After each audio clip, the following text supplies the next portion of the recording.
শেষে নিত্যানন্দ স্বরূপে পাঠাইয়া রহিলেন লীলাচলে কতজন লইয়া। শেষ খণ্ডে রথের সঙ্গে ভক্ত সঙ্গে আপনে করিলা নিত্য আপনার নামে। বলছেন শেষ খণ্ডে এই রথের সামনে ওনার নৃত্য করেছিলেন এবং কি করেছিলেন?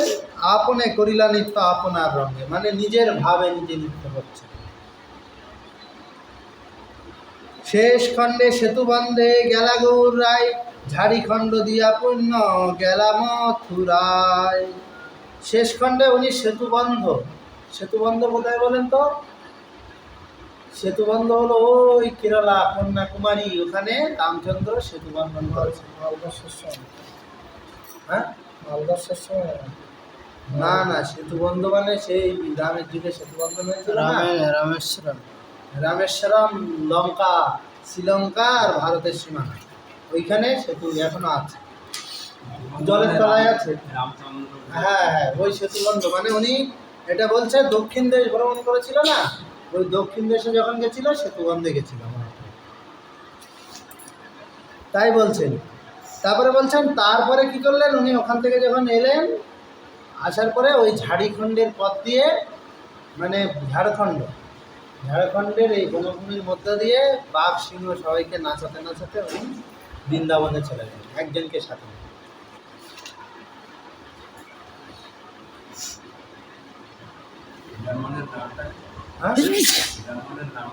বিষ্ণুদাস।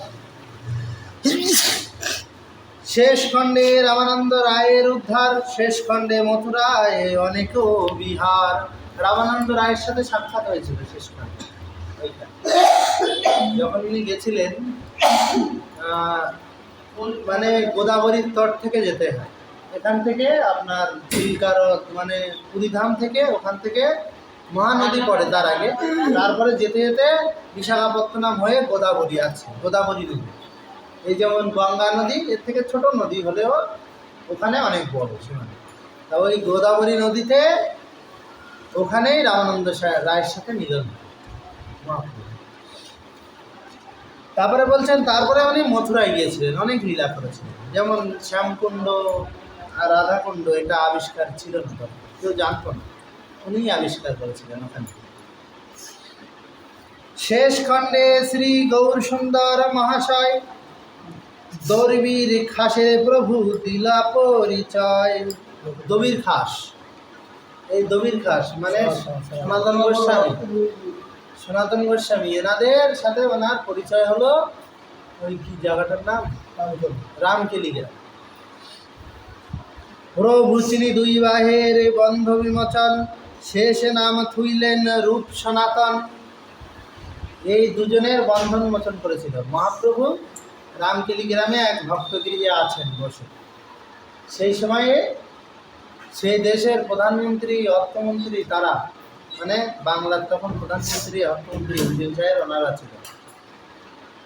তা বলছেন ভক্ত এসে যে প্রভু আপনার সঙ্গে দুজন সাক্ষাৎ করতে এসছে, প্রতিদিন দিন এসে, মনে হচ্ছে খুব গরিব মানুষ। কেন না, ওনারা ওই ছেঁড়া ফাটা কিছু বস্ত্র করেছিল তাই পরে এসছে, আর মুখে একগুচ্ছ ঘাস ধরে, মানে সে বলে না দমকে তৃণ ধরি, এসে ওই যখন বলেছে আসতে বলো, তখন দেখছে যে ওইরকম ছেঁড়া ফাটা বস্ত্র আর মুখে ঘাস ধরে ওই এসে মহাপ্রভুর চরণে দণ্ডবত করছে। কি ব্যাপার, তোমরা কারা? তা বলছে আমরা ওই মুসলমান সম্মেলনের ওখানে চাকরি করি।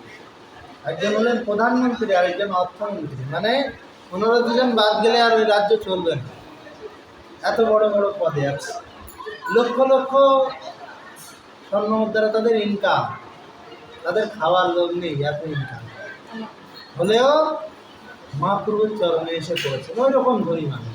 আর এখনকার সময় অল্প একটু হলেই মনে হয় যে মাটিতে পা পড়ে, আর তারা দন্তে তীর্ণ ধরে এসেছে, এসে মহাপ্রভুর চরণে পড়েছে। এই রূপ সনাতন।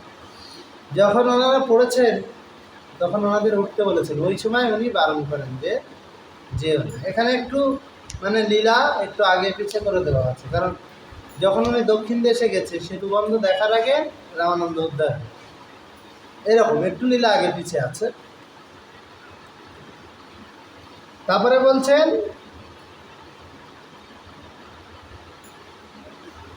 সেই দুই ভাইয়ের নাম রেখেছেন দবির খাস আর সাতার মল্লিক। দুই ভাইয়ের নাম ছিল, মুসলমান সম্রাট নাম রেখেছে হোসেন শাহ, দবির খাস আর সাতার মল্লিক। তখন এনারা মুসলমান আচরণও করতেন। এনাদের পিতৃ পরিচয় আসলে মানে ব্রাহ্মণ ছিল। এনারা কর্ণাটক দেশীয় ব্রাহ্মণ, মানে কর্ণাটকের ব্রাহ্মণ। আগে দক্ষিণ ভারতের ব্রাহ্মণরা বেশি প্রসিদ্ধ ছিল কেন জানেন তো? কারণ দক্ষিণ ভারতে মুসলমান সাম্রাজ্য বেশি বিস্তার লাভ করতে কোনোদিনই পারে। ওখানে নর্মদা, তাপ্তি বলে দুটো নদী আছে, যেটা দক্ষিণ ভারতে সীমানা। ওর ওই সাইডের যেতে গেলে, হ্যাঁ, ওর ওই পাশে যদি যেতে হয় তাহলে ওই দুটো নদী খুব ভালো হয়। ওই দুটো নদী পার করে কোনো সেনাবাহিনী যে ওই পাশে গিয়ে আক্রমণ করবে সেই ক্ষমতা থাকে না, কারণ ওর যে তট সেটা খুব ঢাল, মানে এরকম খাড়া। আর ওই একটা নদী পার করে যে আরেক পাশে উঠে যাবে খুব কষ্ট।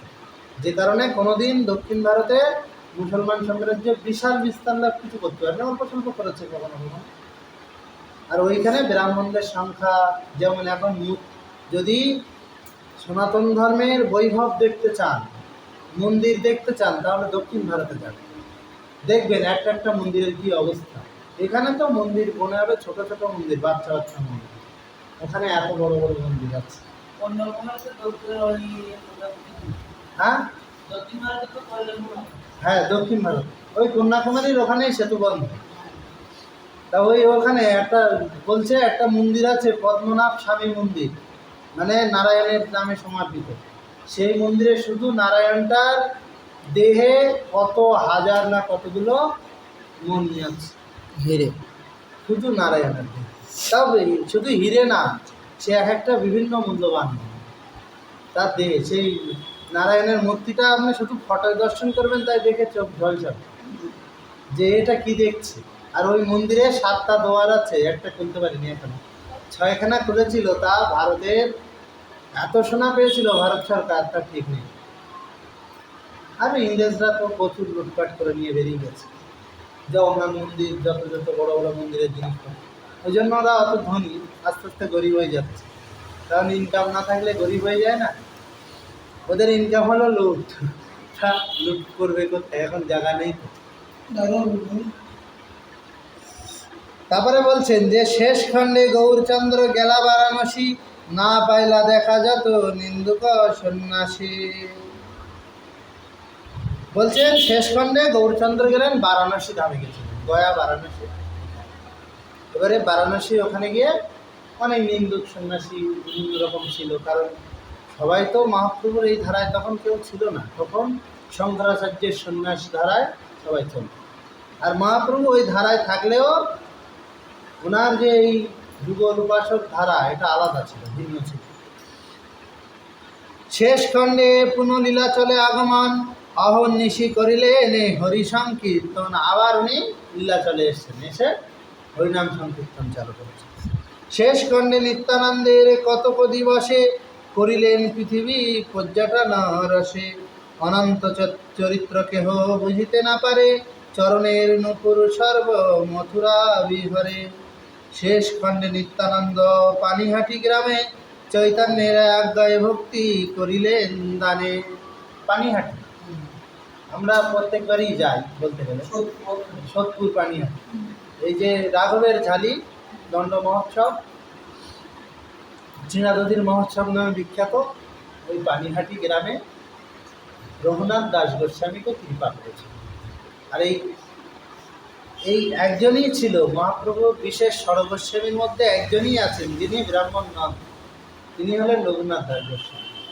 আর সনাতন গোস্বামী ব্রাহ্মণ বংশের, রূপ গোস্বামী ব্রাহ্মণ বংশের, জীব গোস্বামী ব্রাহ্মণ বংশের, রঘুনাথ ভট্ট গোস্বামী ভট্ট ব্রাহ্মণদের টাইটেল, ভট্টাচার্য বা ভট্ট, শুধু ভট্ট টাইটেল ছিল আগে।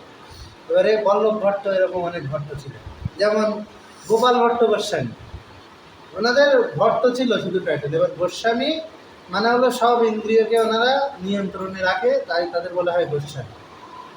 তাই এরা সব ব্রাহ্মণ, কিন্তু এই একজন ছিল রঘুনাথ দাস, গোস্বামী, ওনার মানে উপাধি ছিল মজুমদার, এনাদের বংশের উপাধি।